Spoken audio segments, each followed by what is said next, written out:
You're listening to and such a short amount of time to do it in. a Mamamia podcast.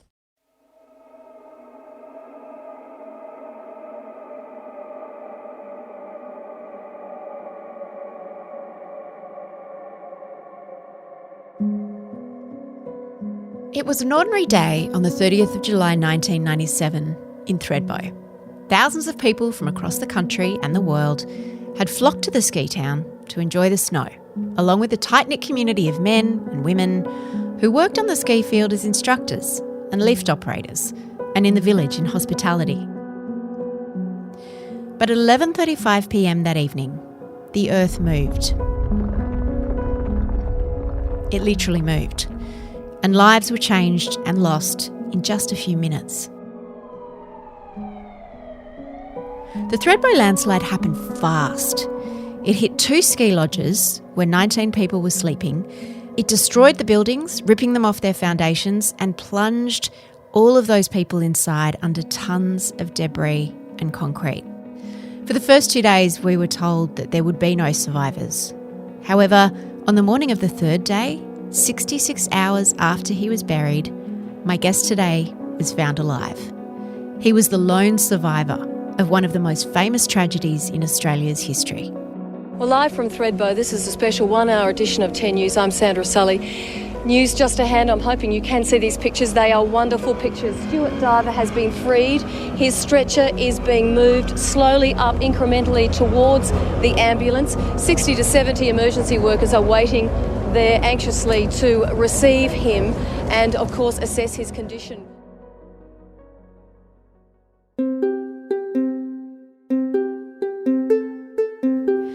From Mamamia, you're listening to No Filter, a podcast where people from all walks of life tell their stories very candidly and aren't afraid to be vulnerable. My name is Mia Friedman. Stuart Diver has been through more in his 51 years than most people go through in their entire lives. When he was just 27, he was the sole survivor of a landslide which took the life of his wife Sally. And in 2015, Stuart lost his second wife, Rosanna. Their daughter was just 4 years old at the time. You might say that Stuart has every right to be angry, to feel sorry for himself, to be pissed off at the world. But here's the thing, he's not. He's really, really not. Because on that day in 1997 and on that day in 2015, when the world dealt him 2 unthinkable blows, Stuart decided to live. Not just to survive, but to live in a big way, to be happy, to laugh. Because when things get tough, Stuart asks himself 2 questions. What is it that I'm actually living for? And what is it that's driving me forward? And his reasons are pretty amazing. I've been looking forward to this. So have I, actually. Like everyone else over the age of about 30, I remember exactly where I was when Stuart Diver was pulled blinking from the rubble on live TV. I can still picture his wife Sally's face from all the media coverage. It went on for days and weeks and months. It was one of those tragedies that the whole country felt, which is why, to be honest, I've been reluctant to interview Stuart until now, especially after learning that his second wife had passed away. But then I realised that Stuart's story and his resilience could help so many people, especially right now. And he's bloody great company. Stuart Diver is the host of a new podcast called The Elements. He's the single dad of 12-year-old Alessia, and he's the general manager of Thredbo Resorts. And that's where he joins me from right now. I wanted to ask how you prepare for an interview like this. Like when you sat down, you said, I'm looking forward to this. And I said to someone today, I'm interviewing Stuart Diver today and I'm really looking forward to it. And they said, are you being sarcastic? And I went, no, I'm actually really excited. My feelings aside, how do you prepare knowing the stuff we're going to talk about? Yeah, I mean, I think the easiest way for me is the only reason that I do and talk about my experiences and what I've been through is to try and share what I've learnt from those experiences. And then hopefully through that, others can get a positive outcome, or I can influence, and change something in someone's life. So I come in to a podcast or to an interview thinking, what is the outcome going to be? And is it worth me then, delving into those emotional depths and sharing my story? And if it is, then it's actually really, really easy to do because, my life is about trying to find the positives and trying to live in that way. And I see this as just an addition to doing that and being able to share that with others. That idea of purpose, finding purpose, because otherwise it becomes grief porn, doesn't it? Just someone rummaging around in your trauma. Yeah, absolutely. I mean, I base a lot of what I've done on, my belief system and, what is it that I'm actually living for? So, how do you survive those traumas in your life, big or small? What is it that's driving me forward? And I think that's really key because, you can go and wallow in that grief and you're allowed to be in that place. Like you're allowed to feel sorry for yourself. There's no problem with that at all. But if you spend all of your time there, then you're not going to have a very positive life. So I think it really is working out what is it that I'm living for. And, for me, it's the fact that I love people. I love sharing life with people. I love caring for people. And that's what drives me forward. So whether it was living for that or living for those people, that's what gets me out of bed every day. Were you like that before the landslide? I definitely think that I was. I mean, my mum and dad definitely instilled that in me from a very young age, that caring spirit. We did a lot of charity work, as kids. There was a lot of things that I didn't like doing, getting forced into, but I think that whole attitude of community and looking after each other and pulling together, was definitely instilled in me. I think it's definitely been refined because of what I've gone through, obviously. Definitely focused me more on what is, truly important and probably given me a lot more clarity around that.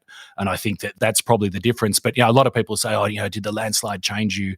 No. And I think you can speak to a lot of people who knew me before and afterwards. I'm the same person.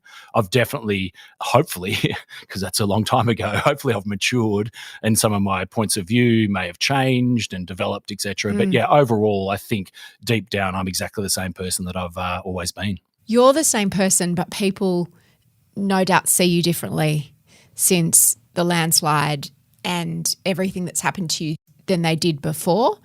So I was going to ask you, when people are famous for whatever reasons, when someone meets them, sometimes the onus is on that famous person to make them feel less intimidated or at ease. I had someone who said to me recently after they lost someone, people would do this thing where they'd tilt their head and go, "How are you?" And there'd be a lot of subtext in that head tilt. Do you find that? Yes, absolutely. A lot of it is looking after the other person. And that's what can become really, really difficult because, you're sharing your story, you're sharing some of, the most emotional things that happened in your life, like the landslide, fairly traumatic point in my life. Yet sometimes people come to you, even, I look at, when Rosanna died, the same thing. People come because they want to be made to feel more comfortable about them. So you spend half the time actually making them feel comfortable about the death of someone or whatever it is rather than them. Because if you're okay, then they can be okay. Yep. I mean, it has some benefits, and I always say for me, my notoriety or, I hate the word celebrity, but that it's always been such a positive experience because people are coming out to me going, wow, it's amazing. And you're still here and you love this place. And, so it's not like I'm a criminal. So the experience is actually really positive. But in doing that, it puts a lot of pressure on me to make sure that I'm in a mental space that I'm able to share that and do that. And I don't just snap back at people and tell them to go away and do whatever, which is what you see happen a lot. When you get pushed, you turn the other way. So there was a huge impetus early on, not that that was the main focus for me, but definitely for me to be able to work on my mental health so that I was able to talk about everything that I'd been through and share it in a way that was positive. Because the reality is if I can do that to someone who's walking down the street in Thredbo, and it's 5 minutes of my life and it's a hug and it's that can be in some ways, not to say that I'm anything special, but that can be a really, really positive experience for that person. And that's how I look at it. So, I never look at it as a threat. It's quite a heavy load to carry though, because I was thinking that other people who are involved in traumatic events, including many of the people that you interviewed for your podcast, The Elements, if someone's in a car accident, other people aren't going to want to tell them where they were when that car accident happened. But I imagine that people always want to tell you where they were when you were pulled out of that building. You nailed the number one opening of everyone when they approach. And it is amazing. I mean, the Thredbo Landslide was really that first big Thredbo media event. It was the first time satellite dishes were in an area. It was just new technology, but they were here. It was live. It was getting broadcast. I mean, stuff that's done every single minute of the day now in today's society. But then it was big. And I always say, that my face, people say, 24 years on, wouldn't people forget your face? But I say no, because what it is, it's the emotional attachment that's linked to my face. So it's going to be there forever. I have two choices to make, and that is either you deny that that's happening, you put your head down, you put on the dark glasses and you go away, or you use it for something positive. So that story of where that person was on that day usually leads them to then talking about something else, and it'll be maybe their daughter died or their daughter had breast cancer or whatever it is. And for me, that's the most amazing part of it, because my psychologist always says to me, Stuart, don't become a pop psychologist. So I'm not there offering people advice on the street, but, it's a great way of being able to share and say, one of the big things that we need to do more as a society is we need to share that stuff with each other, because the more we do it, the more we realize it normalizes it. And it makes those experiences seem as not as traumatic as they really should be. I realise, wow, there's a lot of other people in the world going through unbelievable amounts of pain and suffering and trauma every single day. So what is it we can do as a collective to help each other, rather than, me just focusing on myself, which we all do as an individual, and I just need to look after my mental health and I'll be fine. But the real good test for me is that I can talk about it, to you today. That shows me that all of that work that I've done on my mental health with my psychologist over 24 years, has paid off. 3 enormous things happened to you in a very short space of time, a matter of hours, 24 years ago. You were involved in a major trauma and nearly lost your life. You lost your wife, and you became the most famous man in Australia. All of those 3 things happened and are no doubt inextricably linked, but they're 3 very different things to process. How do you go about unpicking them from each other? It took a lot of work with my psychologist in the months and years afterwards, is the reality of it, because there's bits there that are, me surviving and coming out, and, that celebrity that was forced upon me or thrust upon me in some ways was a hugely positive experience. In other ways, there were negativities that went with that as well. Obviously, my life in the initial stages, me surviving, a huge positive, but then to be followed up by 65 hours of horrific trauma, and then couple that, as you say, with Sally dying, we basically had to separate all of that out and work out, okay, so within all of those points, there's some huge positives and some huge negatives. So we had to deal with what are the negatives and how are we going to deal with those so they don't just keep resurfacing through my life and reliving that traumatic experience. And that's not to say the traumatic experience goes away. It stays with you for life. That is the greatest myth ever. Anyone who goes through any sort of trauma, it generally, you can do as much work as you want. It stays with you for life. So for me, it was not only separating those experiences, but then working out what was it that I was going to keep and use as the positives to go forward. So, me living, that's a pretty easy one, because I got to live and share my life with everyone else. Coming out and being a minor celebrity and doing that, well, really that, in some ways is just operational stuff. You get a good media manager around you and life goes on. So the biggest one in there was obviously the death of Sally, and that's horrific. And I sort of can look back on it now, having lived through the death of Rosanna when she, died of breast cancer. 2 very, very different experiences, same outcome, but 2 very different experiences. And I now realize why, Sally's death was so traumatic. It's that no goodbyes. Really, you look at that and you go, there are no real positives you can drag out of that. You're 27 years old, the love of your life dies in 2.5 minutes next to you. Where do you get the positive? But that's where I come back to, where we started talking initially. What is it that I'm living for? In that situation there, I tried to save the life of the person I love the most in the world. I tried to care for the person I loved the most in the world. I was unable to do it.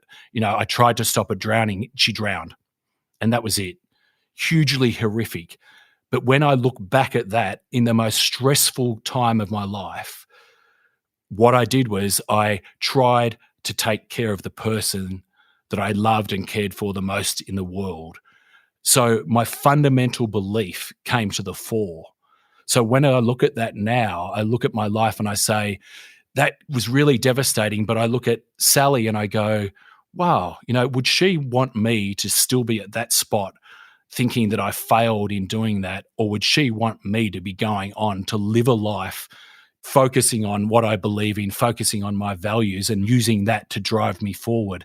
And that's what I believe she would want me to do. People could say her life was wasted, but I look at it and say, yeah, her life was definitely cut short, but there is a real duty on me to then live my life to the fullest in the most positive way, in memory of her and what a beautiful person she was and all of those amazing beliefs and traits that she had. And that's what drives me forward. And that's happened again, with Rosanna. The same process happens, hugely traumatic, but, and sometimes it can sound a bit facetious, but it's not. You can get positives out of these huge tragedies. And that's the only way I see to go forward. Post-traumatic growth is the term for that, isn't it? A lot of people aren't familiar with that term. Most people understand post-traumatic stress disorder, but post-traumatic growth is when, I remember a friend who lost a baby said that she felt that the light in her life was turned up by the loss of that baby, not extinguished and not turned down. Yeah, it's that thing. Do you go nuts and go, wow, I'm out. Yeah, every day is going to be my last. You can try that, but that doesn't last very long. You can do that for a couple of months and you can pretend. But the reality is your life just goes back to normal. And I always said that, my whole aim of my life has been to get my life back to normal. Now, what the normal is it's a new normal and it's changed. But a big part of that is making sure that you're comfortable with the past. Post-traumatic growth is about that. You have to be comfortable with what's gone on, the feelings of guilt, all of those such negative emotions. You need to have dealt with all of that so that then you can grow. And the really big thing is to not feel guilty about that.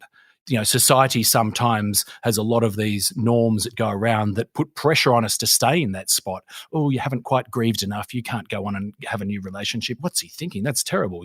All of those sort of things. You have to say, actually, this is me. If I dealt with that grief in 1 week, probably highly unusual, but if I did, that's me. And if I felt that I've dealt with that, then I'm allowed to move on with my life. If that grief also takes 5 years, or if it's with me forever, which is generally what happens, then that's okay too. And I think that, we need to give ourselves, when you go through those sort of traumas, that space to be able to deal with it. But yeah, you have to be able to really, really comfortable with your past to be able to go forward. Otherwise, you just keep delving back and it just becomes a circle round and round and round and you never get to go forward. What was Sally like? She was amazing. I mean, it's hard now. A lot of the memories have gone. It's a long time. 24 years is a long time. But, the bits that I remember of Sally is that she was well liked by, everyone around her because she was always bright and bubbly and she was happy and, she had that carefree attitude. Yet she had this really deep determination. She knew where she was going and she knew what she was doing. It was sort of like, don't cross me. I'll be nice. And if you're nice, and we'll keep going. But she really did have that drive. And that's what I've thrived on when she was alive and I was with her. We were a great duo together in all of the things that we experienced and we drove each other. But I've used that, going forward to say, you know what, would Sally actually accept that behavior? Probably not. So, what am I accepting it before? Let's, use some of her traits, to make my life a more positive place to be. Do you have to be pretty resilient and secure to date a widower?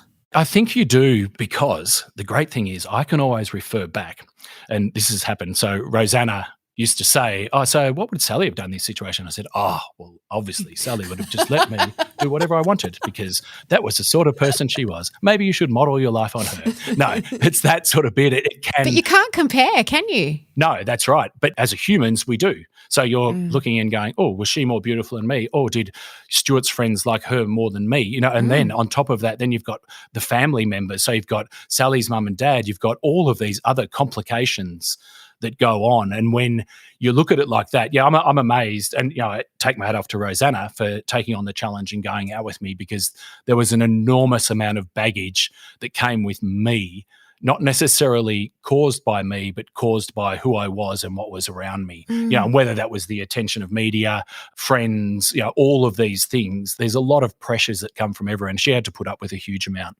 in her life because of the fact of the landslide, and more so probably in a lot of ways because Sally had been my partner. Because it's very different to the idea of someone's ex, isn't it? When it's a relationship that didn't end by your choosing, and in the most traumatic way. Like, was there any competition? Was there any feelings of rivalry, jealousy, even though they're not logical or rational? I don't think she ever did. I mean, not that we really spoke about in her level. I mean, Rosanna was in a lot of ways very similar to Sally. She's very, very strong, probably more so. And she knew where she was going and what was happening in her life. And probably if she hadn't, gone out with me and married me, should have been just happy on her own and continued on her life. So she was very much her own independent person. And I think that helped her a lot. So I don't think there was doubt there in her mind. I think the doubt probably came in through some of those people around who weren't so positive about that relationship, and that negativity, crept in, and then you start doubting yourself, and then you start feeling more pressure, and then you sort of imagine that. And I think that was probably a bigger struggle for her, within our relationship, and definitely put a lot of pressure on her that shouldn't have been there. If this isn't too personal, I was going to ask about your relationship with Sal's parents. The three of you have lost the person you're closest to. What happens after that as your life continues but hers doesn't? Sally's parents were separated at that time, and I had a great relationship with both of them. I have a great relationship, but very different relationships currently. Sally's dad I'm very close to. He treats me like his own son. So he basically said, "You were my son then, you're my son now." And he's been hugely supportive of everything that I've been through, relationships. And the same thing when Rosanna and I started going out, he was 100% there to support her and said, "You are now my daughter," which was an amazing way of doing it. He's a hugely intelligent guy. He processes things really, really well. And that was his way of dealing with it. And I have great respect, for him. And he's been a great mentor and a real support for me over the last 24 years. And even prior to that, when I was married to Sally. With Sally's mum, it was people deal with things differently. And I think mothers, from that female perspective, deal with things differently. So, we've given each other a fair bit of space over the years. We still keep in contact. We text each other. We call occasionally. But Sal's mum definitely struggled with Sally's death. And I understand that, and I understand all of those processes. But the better thing for both of us was just to give ourselves a bit of space so that we could work through that. And sometimes that can take a very long time. I'm Mia Friedman, and you're listening to No Filter with Stuart Diver. When you got back from your honeymoon and Rosanna discovered that she had breast cancer, did a part of you think this isn't fair about yourself? Like, haven't I been through enough? 100%. There were two things that happened. One is I went straight into survival mode again. So, just click into that mode. What can we do? I've got to make her live. This is the person I care and love for the most in the world. I've got to, just shooting off in all those directions, which is what you do. I mean, anyone who goes through a cancer experience knows, we've got to get an operation and we've got to get scans and then chemo. It's a lot to do, right? And it just goes on and on and on. So that in some ways was a good thing. It gave me that focus, and I was able to, for that next 12 months to 2 years, just focus on Rosanna living. That was it. And that in some ways helps you deal with things emotionally as well. The feeling sorry for myself bit always comes in. I mean, I feel that today. I feel sorry for myself because you're allowed to. There's some rubbish that goes on. I'm glad you say that. And it's not rubbish. Like, it's kind of like if you were going to say, no, it's all about you have every right to be pissed off. Absolutely. And the key is it's what you do with that. Yeah. So if that becomes a negative in your life and you're sitting in the corner and you've got the earphones on and you're not socializing and you're not moving on or doing anything, then that's an issue. My psychologist always says, feel sorry for yourself as much and as often as you want. That's no dramas. Just don't do it all the time. Make sure that you're getting out of that. And there'll be days there where I will, even now, where I'll turn around and go, this is really shit. I just don't want to continue. This is garbage. What am I doing here? I am pretending. I'm pretending for everyone that I'm happy all the time and life's amazing, and I just don't want to do it. So I'll go into those dark spaces. But luckily, I've done enough work on myself that I've got the tools to be able to pull myself out. And I think that's the key. With Rosanna, those first couple of years were highly emotional, but we probably weren't dealing with a lot of that emotional side because you just, especially living remotely, you're driving 2.5 hours to hospital, you're doing all of that sort of stuff. It consumes your life. So it probably wasn't until about 3 years after Rosanna's initial diagnosis when, things were looking good and, she was in remission and, you're never quite in remission, but yeah, the cancer had pretty well gone away. And so we're looking then at planning our future. And so you're starting to talk about babies and do we want to have babies? Or can Rosanna have a baby? I know probably not due to all the treatment she's been through, all of those complexities. And that's when really we both went and started seeing my psychologist. We reached a point there where you just can't, and I've always said that psychologists are great. Mine's given me awesome tools to get through things, but I don't ever want to be the person like in some ways the US model where you have a therapist for yourself, a therapist for your dog, a therapist for your cat, and you use them all day, every day, and you end up relying on them all the time. I think there's individual responsibility to make sure that you're doing the hard work and you're going forward. So yeah, there were periods of 5 or 6 years there where I hadn't seen my psychologist at all because everything was going well. But obviously Rosanna's diagnosis, and then obviously all of the other stuff that comes with that as you go through that whole survival experience. We went back and I saw him again and same thing, gave us some great tools and things that helped us work out what was our future and where were we going to go. And then obviously as Rosanna, the cancer came back and all the secondary cancers came back and Rosanna got sicker, then that became even more prominent again. And by then Alessia had been born, not to jump too far in front, but Alessia had been born. And then Alessia only being 4 years old, but we involved her in all those sessions as well. And then it became a big pre-grieving experiment in some ways for us, but able to do what you would say is do death the right way, having experienced it the very traumatic way with Sally, to try and what did we learn from that? And how am I going to make sure that Rosanna's death, although it's going to be hugely traumatic for both Alessia and myself, how do we do that as right as we can? And then that became the focus. That thread goes all the way through all of those experiences in my life. Her diagnosis, and particularly when the cancer returned, to say that would be triggering for you would seem like an understatement. So how did the dynamic shift between her looking after you and being painfully aware of what was going to be inflicted on you for a second time, and you looking after her, not just the physical side, but emotionally dealing with her devastation at leaving you and Alessia? It just becomes an amazing team. So it's just going back and forwards and trying to look at what each person needs. So what physically you need and what I physically needed to survive. And it's a huge amount of things that go in there, and it's simple things like, okay, we've got to get to the doctor, we've got to get this test, through to, more physically intimate things like your sex life and what's going on there and all of those difficult, all the way through to what is actually going to happen to Alessia when I die. Do you have the skill set to be able to, do this? And all of those things, there's so many other factors that go in there. We just had to work on them as a team together and just make sure that if our focus was on Alessia and her having the best life after her mum had died, then that's what united us. So everything we did was basically focused on her. So because Rosanna knew that I was going to be fine, I could cook, I can clean, I could do all of that sort of stuff. All of those simple things. I can get Alessia to school, or daycare. She wasn't at school at that time. So I had a job. There was no real issues in there. So we just put all that to the side. We don't have to worry about that. What do we need to worry about? We're going to worry about the fact that we've got a 4.5-year-old here who's going to grow up without a mum. And one of the concerns that I spoke about before, we'd even had Alessia, was this exact thing happening. So we'd already spoken about this years before with the psychologist, because I said to Rosanna, my aim, because I'm selfish, is I want you to live.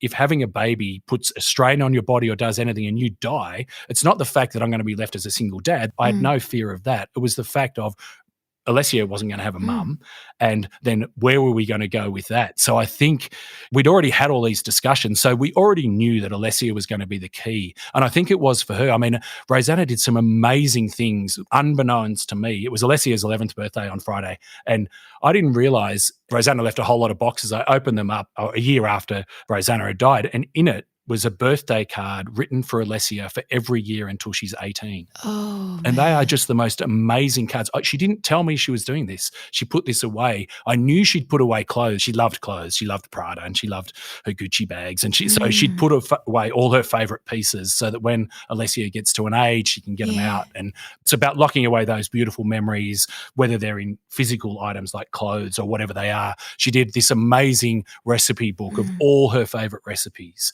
So Alessia, because her and Alessia used to cook together all the time. And so for me now, that's a thing that Alessia and I do. And we get that cookbook out and we make some of her mum's favourite recipes. And so just, those positive memories out of something that can be so negative. So Rosanna was doing all this stuff while I was at work. And she was very, very sick at that point in time. And she knew she was going to die. And then, I looked on my phone. I only found a video probably 18 months after she died, which was like a goodbye video. Alessia and I were playing in the park in Canberra, and she'd basically been diagnosed with a brain tumour that day, and it was not going to be good. And she's writing the crying, doing this video to the two of us playing in the park, saying, this is your mum. I know your dad's an amazing guy. He's going to look after you so much. I'm just like, I'm going. And she never told me. She didn't say, here, have a look at this. We've done this. And we never sat down and did any of that. We didn't do the big photo shoot and the pre-death videos and all of that sort of stuff. It just came from her innate ability to understand what I would need after she was gone. And those things are so important to me in being able to hold the positive memories of her life and to make sure that that's what I'm instilling into Alessia. And Alessia, she comes to me, her biggest fear is I've forgotten my mum. I don't have any memories of mummy. And I'm saying, well, okay, what's one thing that you do remember? Because that's all we need to hang on to. And she goes, her hug. They used to lie on the couch for hours because Alessia was young, and Rosanna from the age of 0 to 4.5, she spent every day except one with Alessia. So it was pretty cool for Alessia to have her mum around that much. But she remembers the hugs. And I'm going, well, that's beautiful. So what do the hugs mean? That means that mummy loved me. That's all we need. We don't need anything else. We can discuss in more depth as she gets older any of those stories. And it's those sort of things are key. It doesn't always go perfectly all the time. There's always massive lows. There's all of those things. It's a roller coaster for her as well. But at least the overriding sentiment, for her and for I, is that the memories of her mum and what comes back are positive. And that's how we're trying to live our lives. And we don't always get it right, but, we're giving it our best shot. Rosanna herself was proof that you could learn to love after losing the love of your life again. Did you guys ever talk about you dating, meeting someone else after she was gone?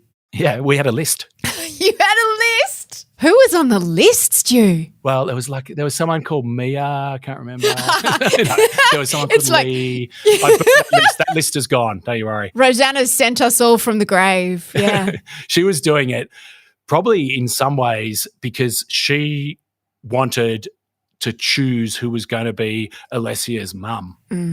So she wanted to be sure that I wasn't just going to go out with a 19-year-old and, away we go, and Alessia would be left off to the side. So in some ways from her list was a little bit selfish, and it was a very unrealistic list. It was never happening because two of the people were married and it was not going to happen anyway. But in a lot of ways it gave her comfort. No, that's right. But what it did was it brought that discussion forward. And from my side, and, this is something very personal, but from my side, when you know that your wife is going to die and you're going to be on your own, you need some beacons. You need something to say it's worth living for.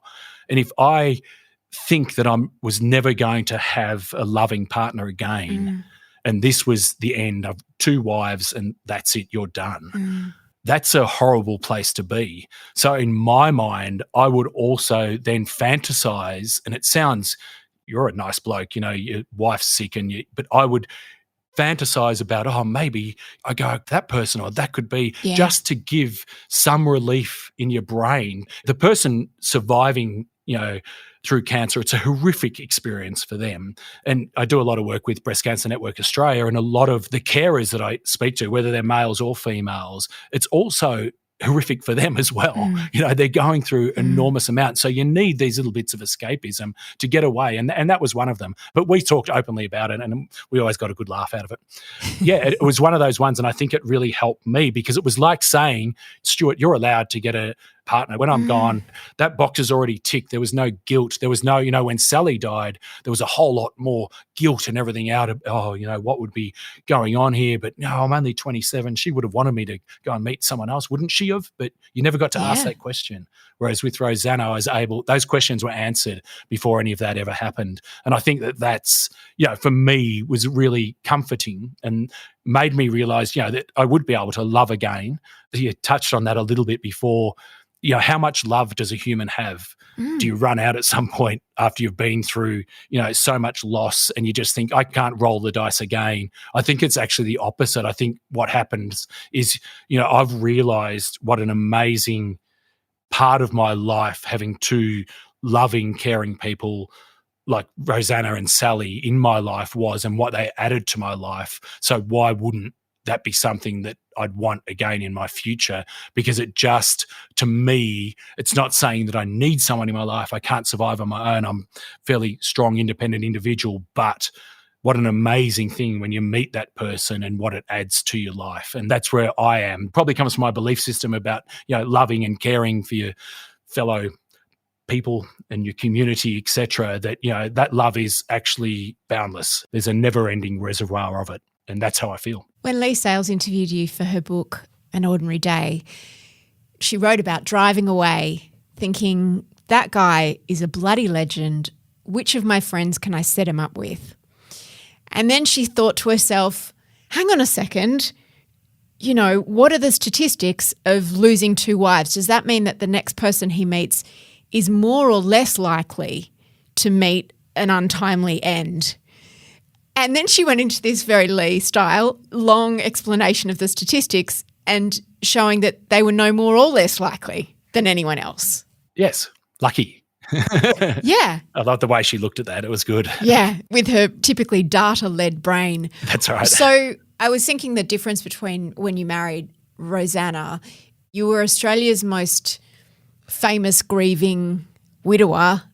Did it feel like a relief to put that down and say, this is the next chapter? Yeah, 100%. I mean, for me, it was about getting that normalcy back in my life. I mean, that's what it was. I mean, I always wanted with Sally, we were married. I always wanted to have kids, all of that sort of stuff. So with Rosanna, I was able to recreate that again. It was just, obviously unbelievably unfortunate that, she was diagnosed with breast cancer so early into our marriage, because obviously we were planning to have kids, right then and there. And, it didn't happen for another 12 years after that. So it was long, but all of those experiences, it is amazing. And I do look back at it sometimes and think that maybe I'm a little bit crazy, but all of those experiences, they didn't detract from the fact that how crucially important a loving relationship is in your life.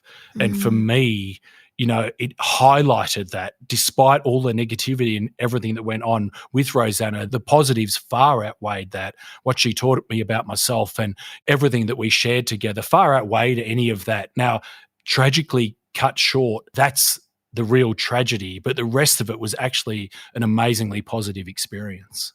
Stu, you're not a man who invites pity. You're just not someone that I'm inclined to feel very sorry for. You just don't invite that. There's something about you. How much of that is intentional? Because pity is not something that's nice to feel people are directing towards you, right? But I imagine you had that a lot after the landslide. Yeah, absolutely. I mean, and everyone can project what they're feeling towards you in any way they want. I mean, after the landslide, there was a little bit of, I did want to portray a really positive image. I didn't want to be the person crying on 60 Minutes, getting that pity in, and I made a conscious effort not to do that. In two ways, that was really detrimental. One was it was really, really emotionally hard to do, so it destroyed me after those interviews.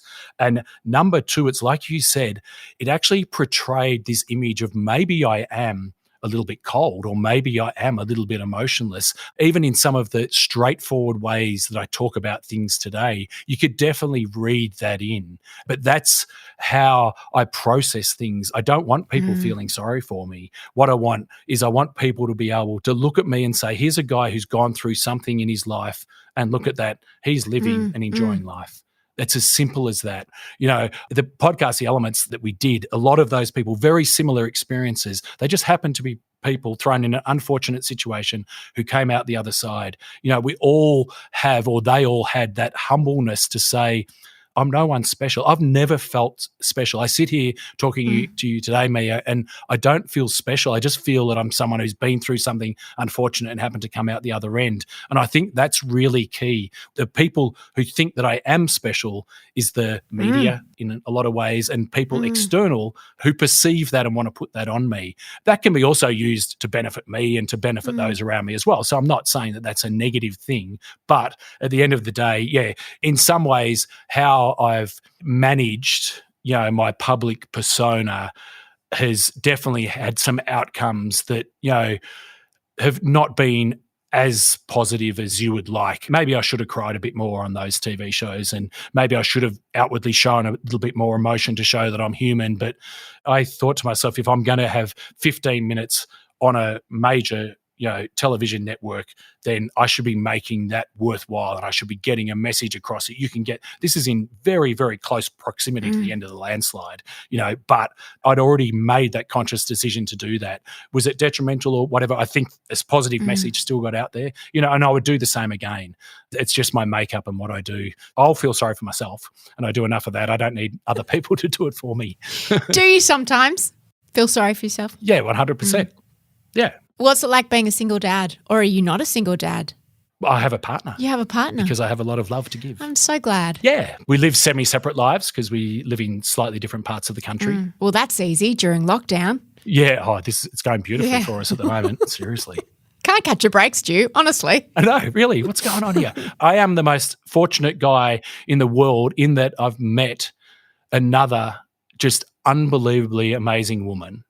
You would think, how much more can someone teach me about my life? She's teaching me so much that I had no idea about myself in relation to Alessia, in relation to who I am as an individual. I thought I knew it all when I was going out with Rosanna. And from what I've been through, I've got so much more to learn. And she is a huge part of that and is contributing, an amazing amount to my life. Do you have that love to give? I was speaking about it before, so much more to give, and so positive to be in that relationship. And the same thing, lots of lows, lots of highs, lots of in-between time, but to still be able to share that positivity, with someone else is such an amazing thing. And the same things happening as what happened with Rosanna in the questions about what would Rosanna have done in this situation? Oh, no, she would have done nothing. She would have just, it's all, but it's the same stuff going around. And it's like, the comparisons and the same things happening with friends. And I'm going, how can this all be? It's like a deja vu going back to some people being nice, some people being critical, some people being, you've moved on too quickly. Some, what are you doing moving on with someone who's got that many kids? Just leave us alone. Like, we're happy. We're happy in doing what we're doing, and we just want to, move on and live our lives post-lockdown in some sort of normal way. There are a lot of lucky women around you, Stuart Diver. Alessia, this new partner of yours, Sally and Rosanna for having you in their lives when they did and for as long as they did. It's just been a delight to talk to you. Just awesome. I mean, I thought you would be. Thanks, Maya. But you just Thanks. Thank you so much. So are you. It's been great chatting today. You're not a bad podcaster either, I have to say. I am watching my back. Thank you for listening to this No Filter. I walked out of the studio after this interview with just the biggest grin on my face and the biggest spring in my step. It was such a great day at work. I just loved talking to him. He's just such a special, amazing person. You can hear Stuart's new podcast, The Elements, all about surviving a natural disaster, wherever you get your podcasts. And if you're in the mood for another show, why not check out our daily news show, The Quickie, hosted by Claire Murphy. The assistant producer of No Filter is Lucy Neville. The executive producer is Eliza Ratliff. I'm Mia Friedman, and I'll see you on Mamamia.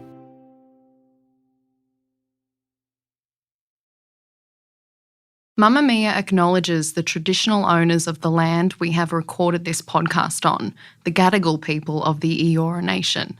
We pay our respects to their elders, past and present, and extend that respect to all Aboriginal and Torres Strait Islander cultures.